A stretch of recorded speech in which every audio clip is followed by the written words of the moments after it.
Chapter 107 Voices in the Dark. Finally, after what seemed like a forever of running, someone yelled, "I think we lost them." Amos? "I'm right here," said Amos' voice a few feet behind us. "We can stop," Miles yelled from further up. "Jack!" I yelled. "Whoa," said Jack, "I'm here." "I can't see a thing." "Are you sure we lost them?" Henry asked, letting go of my arm. That's when I realized that he'd been the one who was pulling me as we ran. "Yeah. Shh, let's listen." We all got super quiet, listening for footsteps in the dark. All we could hear were the crickets and frogs in our own crazy painting. We were out of breath, stomachs hurting, bodies bent over our knees. "We lost them," said Henry. "Whoa, that was intense." "What happened to the flashlight?" "I dropped it." "How did you guys know?" said Jack. "We saw them before. They looked like jerks." "You just rammed into him," I said to Amos. "I know, right?" laughed Amos. "He didn't even see it coming," said Miles. "He was like, 'Are you a freak too?' And you were like, 'Bam!'" said Jack. "Bam!" said Amos, throwing a fake punch in the air.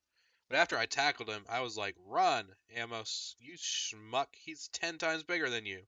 And I got up and started running as fast as I could. We all started laughing. I grabbed Augie and I was like, "Run," said Henry. "I didn't even know it was I didn't even know it was you pulling me," I answered. "That was wild," said Amos, shaking his head. "Totally wild."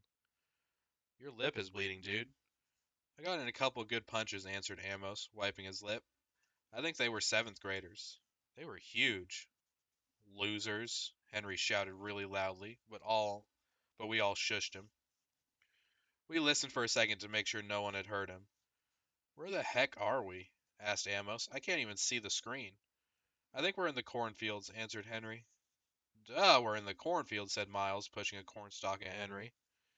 "Okay, I know exactly where we are," said Amos. "We have to go back in this direction.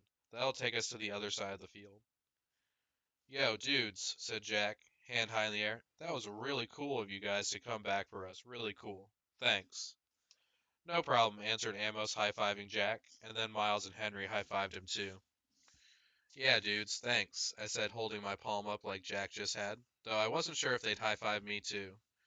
Amos looked at me and nodded. "It was cool how you stood your ground, little dude," he said, high-fiving me. "Yeah, Augie," said Miles, high-fiving me too. "You were like, we're littler than you guys." I didn't even know what else to say, I laughed. "Very cool," said Henry, and he high-fived me too. "Sorry I ripped your sweatshirt."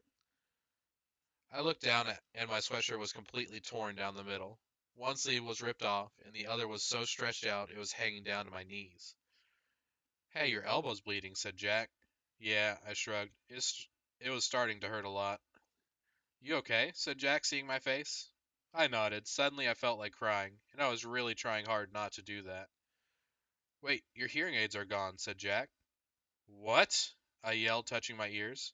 The hearing aid band was definitely gone. That's why I felt like I was underwater. "Oh no," I said, and that's when I couldn't hold it in anymore.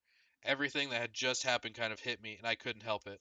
I started to cry, like big crying. What Mom would call the waterworks. I was so embarrassed I hid my face in my arm, but I couldn't stop the tears from coming. The guys were really nice to me, though. They patted me on the back. "You're okay, dude. It's okay," they said. "You're one brave little dude, you know that?" said Amos, putting his arm around my shoulders.